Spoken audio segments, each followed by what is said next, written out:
Machines didn't take over the world in 1820s and became the new Terminator, but they just allowed humans to become way more productive and to do their jobs a lot better by leveraging machines. And even though like with AI, like something bad might happen in 2100 or whatever, like, and it might happen earlier than that, but the one thing that we do know at the moment is that AI can help us become way more productive. It can help us become kind of 5 times more productive in visual development platforms like Webflow. So that's why in this video, I'll cover 5 plugins that we use at our studio, Flow Ninja, that actually help us become more productive and that our clients can have a better Webflow experience in the end.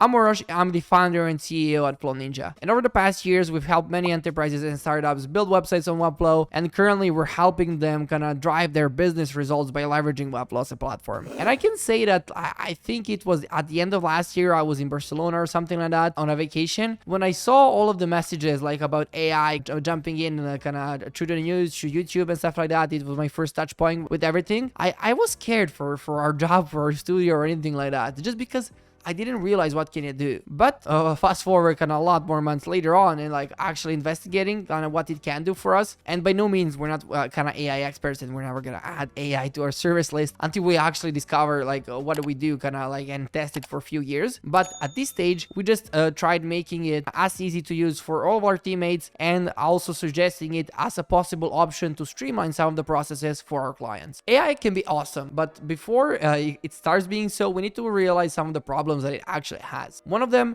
is that sometimes it might be faster for you to actually do something on your own than to write a lot of prompts to AI and realize, okay, that you might not know how to write the proper prompt, or that it doesn't understand the exact task to kind of let it do. So just kind of sometimes when you start mingling a lot more with AI and realize, okay, this is not worth my time, I'm not gonna spend much time here, but also leverage the positions where it can actually help you out. Then the next thing specifically for us as Webflow devs and kind of as a visual development studio, when we're writing code with AI, you need to be careful. First, you need to proofread everything. You need to understand the code in order to review the code that it's been writing. So like you cannot just be a super no-code developer and like leverage AI to write everything without any of your knowledge. And then additionally, you need to make sure that it actually adds libraries that are free to use, that are not gonna be problematic when you use them in your code base. Because there have been some legal issues like with companies using AI and then using other companies' code, and like there are probably gonna be some regulations on this front. So just make sure that everything that you get out of it is the best thing ever. And then the final thing, I think that we as humans should have created something that is not opinionated, but sometimes it has its own opinions and kind of stances on some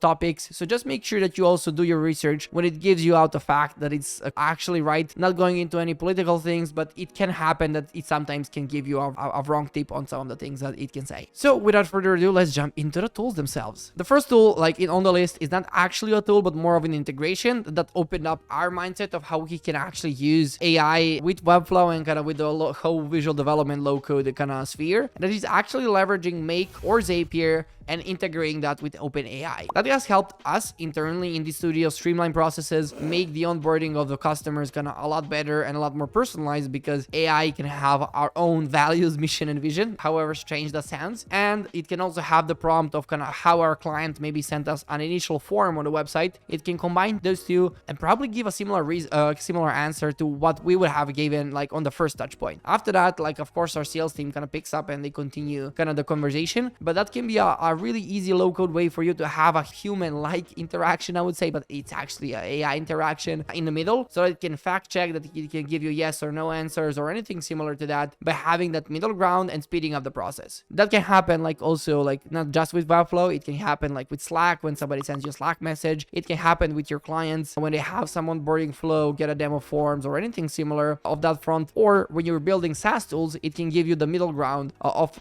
AI without actually a lot of problems into connecting AI with the front end and kind of writing everything custom. The next thing on the list is GitHub Co-pilot, because at our studio we do work with a lot of kind of high-end companies which actually leverage Webflow to kind of make a significant impact on our business. We do need to write a lot of code and a lot of integrations in order to make that happen. And like if you're a junior developer, you're just starting out, or if you're a more senior developer and you're just kind kind of looking for something to speed up your process, GitHub Co-pilot can be a great investment into saving you a lot of time on month to month. Like on their website, they say up to 50%, but like let's say 10-20% of your time saved per the for the whole month of writing code can be a lot, and can also help you out in a similar way as Webflow is helping you learn front-end development by having a visual way to develop on the front end. Copilot can help you out learn JS and many of the other things that would have taken you a lot more time if you didn't use it kind of on the other side. So I strongly suggest that you test it out, and also Webflow has some things on the roadmap from what I've seen on their blog to actually include a tool set like this into their custom code area. But until then, maybe at the time of you watching the video that happens, but until then, GitHub Copilot is a great extension, and you can check it out and see how it can be integrated into your workflow and how you can create better things by leveraging that. The next tool, and it's actually a SaaS tool that we're using in-house in the agency, is Fireflies. And even though like if you're working for a company or studio, you might have an account manager, project manager by your side, you're also probably going to be in meetings. And the most important thing that you need to do is kind of take notes, that you need to realize kind of what are the next steps, etc., etc. But if you're using Fireflies, you can save a lot more time on the meeting side and kind of also like on the upkeepings of the meetings. And then instead of that, focus all of the other time on actually developing and doing what you love more, and that is Webflow. So even though you're probably a Webflow developer or designer or something like that, or maybe you're running a Webflow agency, but leveraging Fireflies as a tool, you're going to be able to save a lot more time and be much more focused on the client meetings and actually focus on what is important instead of just kind of catching notes here and there and just kind of being disengaged from the meeting itself. The fourth one on the list, I know everybody waiting for this, and maybe at the time of you watching the video, this is actually released from beta, is actually Webflow AI. I was pretty excited when I saw this just because it solves a lot of painful key points kind of for us personally at our studio, and kind of I think also for clients, and that is adding Webflow AI to your workflow. Like as soon as the features are released, kind of I'm sure that everybody's going to be using them day to day. But the things that they can help you out with is, first of all, if you're handing off the website to the client or you're just starting out in Webflow, you can leverage Webflow AI to help you learn Webflow better, or to help your clients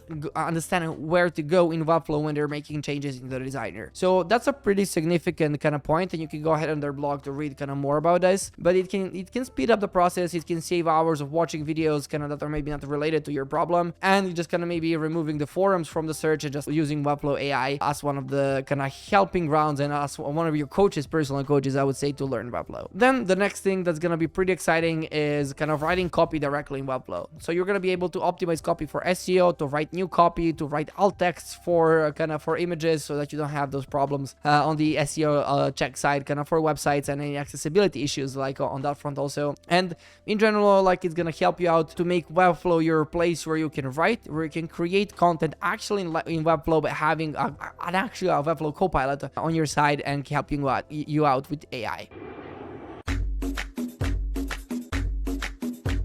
And then the third thing that Webflow AI is going to do for you is actually customize templates. So if you have maybe a friend that has a mom and pop shop and has maybe a physical store or something like that, they don't need strategy. They're not online in a competitive market, but they're just competing in your own city or something like that, and you want to help them out by creating a website for them. You don't have to worry about spending a lot of more time on actually providing custom copy, adjusting it, and then maybe doing them a favor, but in the end creating you a lot of more problems instead of doing them a favor. You can leverage Webflow API to integrate AI with templates and create and customize a template kind of by leveraging AI in the end. Then the final fifth thing on the list is going to be Runway. And one of the things that slows down our process many different times is having an image like with a fake PNG background, then removing the background or changing colors of items, and kind of just making edits to the photos that should have been maybe done beforehand, or just we didn't have the knowledge that they're not good. By leveraging Runway, you're going to be able to do all of that and also edit also videos on your own by leveraging AI, and thus saving a lot of back and forth between you and the clients, or you and your design team, etc., etc. And you're just going to be able to do everything on your own. And that's a wrap. I didn't want to make this list kind of the longest list. I just wanted to make it a list that actually can help you out in your Webflow process, can maybe spark you some of the ideas on how you can integrate AI, and maybe even create your own project manager, or create kind of your personal email assistant by leveraging